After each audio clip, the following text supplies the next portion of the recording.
এই হচ্ছে আমার স্বামী রিপন সরকার, তার আধার কার্ড প্রমাণপত্র।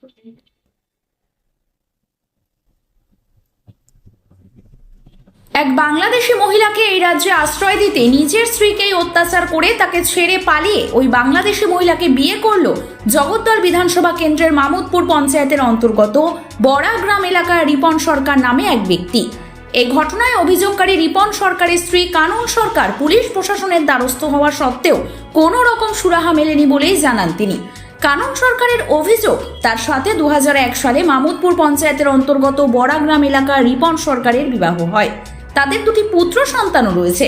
এর বেশ কয়েক বছর পর রিপন সরকার তার স্ত্রী কানন সরকারের ওপর রীতিমতো অশান্তির জেরে শারীরিক ও মানসিক অত্যাচার চালাতো, আর তারপরে স্ত্রী ও সন্তানদের ছেড়ে বাড়ি থেকে বেরিয়ে যান স্বামী রিপন সরকার। অনেক খোঁজ খবর করা সত্ত্বেও মেলেনি তার কোনো হদিশ। পরবর্তীতে কানন দেবী জানতে পারেন 2021 সালে বাংলাদেশের বাসিন্দা অনিতা রাজবংশী নামে এক মহিলাকে বিবাহ করে এ রাজ্যে নিয়ে এসে তার সাথে ঘর করছেন রিপন সরকার। কয়েকদিন আগেও রিপন সরকার ওই বাংলাদেশি মহিলা অনিতা রাজবংশীকে নিয়ে গয়েশপুরের একটি ভাড়া বাড়িতে বসবাস করছিল বলেই জানান কানন দেবী। আর সেই ঘটনা জানা মাত্রই গয়েশপুরের সেই ভাড়া বাড়িতে কানন সরকার পৌঁছালে জানতে পারেন কিছুদিন আগেই ওই বাড়ি ভাড়া ছেড়ে চলে যায় রিপন ওই বাংলাদেশি মহিলা। ফলে একদিকে যেমন এক বাংলাদেশিকে রাজ্যে আশ্রয় দেওয়ার মতো অপরাধ, তার পাশাপাশি নিজের স্ত্রীকে অত্যাচার করে অসহায় অবস্থায় স্ত্রী ও সন্তানদের ফেলে যাওয়ার কারণে তার চরম শাস্তির দাবি জানাচ্ছে রিপন সরকারের স্ত্রী কানন সরকার। পুলিশ প্রশাসন ও মুখ্যমন্ত্রীর কাছে কাতর আবেদন জানালেন অসহায় কানন সরকার। আমার সমস্যাটা আমার স্বামীকে নিয়ে। উনি অনেক দিন কয়েক বছর যাবৎ ধরে অন্যের বউয়ের প্রতি আকর্ষণ, তাতে আমার অনেক ঘরে অশান্তি বিবাদ করেছে। ইতিমধ্যে 2002 সনে আমার বাড়ি ছেড়ে মারপিট করে বেরিয়ে যায়। কিছুদিন পরে জানতে পারি যে একটা বাংলাদেশের মহিলাকে নিয়ে উনি সংসার করছে। তারপর থেকে আমি আইনের কাছে গিয়েছি, প্লাস অনেক লোকের কাছে গিয়েছি, কোথাও গিয়ে কোনো সুব্যবস্থা পাইনি। আবার নতুন করে আবার অভিযোগ করলাম যে আমার স্বামী যে অন্যায় করেছে বা বাংলাদেশের মহিলাটাকে নিয়ে এসছে, ইভেন ওই বাংলাদেশের মহিলাটার 3-4টে বিয়ে, বাচ্চাও আছে, তবে সে সংসার করছে। বিয়েটা কোথাকার সেটা বাংলাদেশের। আচ্ছা, এই দেশে এসে আপনার স্বামীকে ইয়ে করেছে, তাই তো? হ্যাঁ, এই দেশে এসে স্বামীকে আমার নিয়ে সংসার করছে, আমাদের ফেলে রেখে গেছে। আমাদের কোনো যোগাযোগ সংবাদ করে না, দেখাশোনা করে না। খুব অসহায় দিন যাপন কাটছি এবং অসুস্থ হয়ে পড়ছি।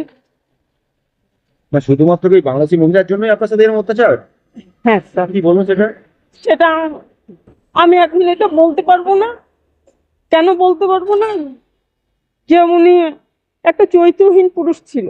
বর্তমানে ওই বাংলাদেশের মহিলাটার জন্যই আমাদের 2 সন্তানকে রেখে। ওই বাংলাদেশের মহিলা এদেশে এসেছে যখন, ওনার কোনো তথ্য জানেন কিছু আছে? অবশ্যই আছে, আধার কার্ড আছে, ভোটার কার্ড আছে, বাচ্চা হয়েছে, তার বার্থ সার্টিফিকেট আছে।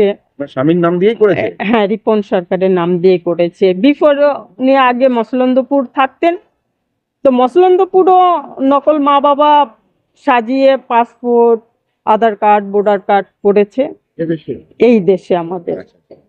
তো এই অবধি আমি। ওই ভদ্রমহিলা যে বাংলাদেশী, তার কোনো নথি আপনার কাছে আছে? হ্যাঁ আছে, বাংলাদেশের ম্যারেজ সার্টিফিকেট 2002-এ, সেটা আমার কাছে আছে। এবং যে বাংলাদেশে অনুষ্ঠান করেছে কিছু ছবি আছে, এবং উনার মা বাবার যে পাসপোর্ট আছে সেটাও আমার কাছে আছে। চাইছেন এই বাংলাদেশি মহিলাকে নিয়ে আপনার স্বামী এখন কোথায় ঘর করছে?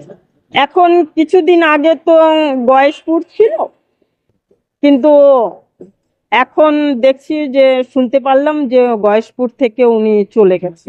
পুলিশ কিছু করছে? পুলিশ কোনো কাজ করছে না। ওনাদের কাছে লিখিতভাবে অভিযোগ দিচ্ছি, কিন্তু তারা সেভাবে গুরুত্ব করছে না। আপনি কি চাইছেন?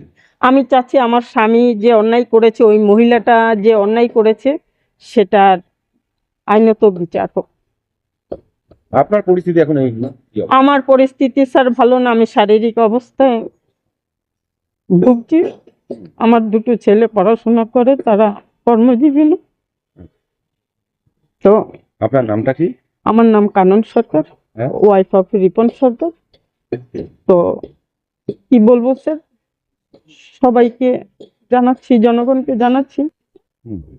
এরকম ধরনের আরো ঘরে কখনো না হয়।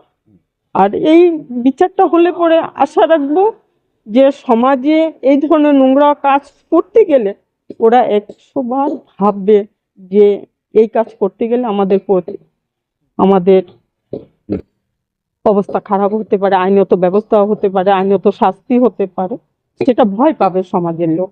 এবার প্রশাসনকে জানাচ্ছি, আমি নতুন করে অভিযোগ করছি, তাদের শ্রদ্ধা করছি, আইনকে শ্রদ্ধা করছি, আশা রাখছি যে আমার এই কষ্ট অভিযোগটা যেন তারা পরিপূর্ণভাবে সফল করে। এবং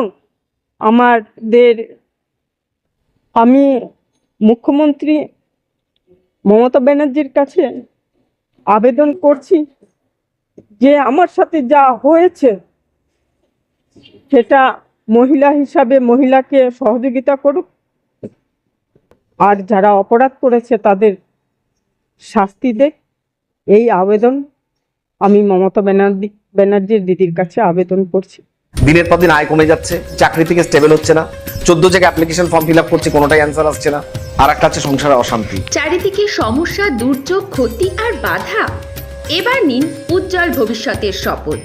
আপনার জ্যোতিষ দেখাবে এবার সঠিক পথ। যে আজকালকার বেশি সমস্যা হচ্ছে দারিদ্রতা, সাংসারিক অশান্তি। কারণ বাস্তু ঠিক না থাকলে বাড়িতে পুজো করে শান্তি নেই, পুজো যদি শান্তি না করতে পারেন মনে অশান্তি থাকে। বাস্তুর দোষ আসলে কি কি হয়, কি কি হয় না, সঠিক দিশা নিয়ে এসেছে জ্যোতিষ ও বাস্তু এক্সপার্ট দেবাশিস মুখার্জি। যোগাযোগ করুন এই নাম্বারে।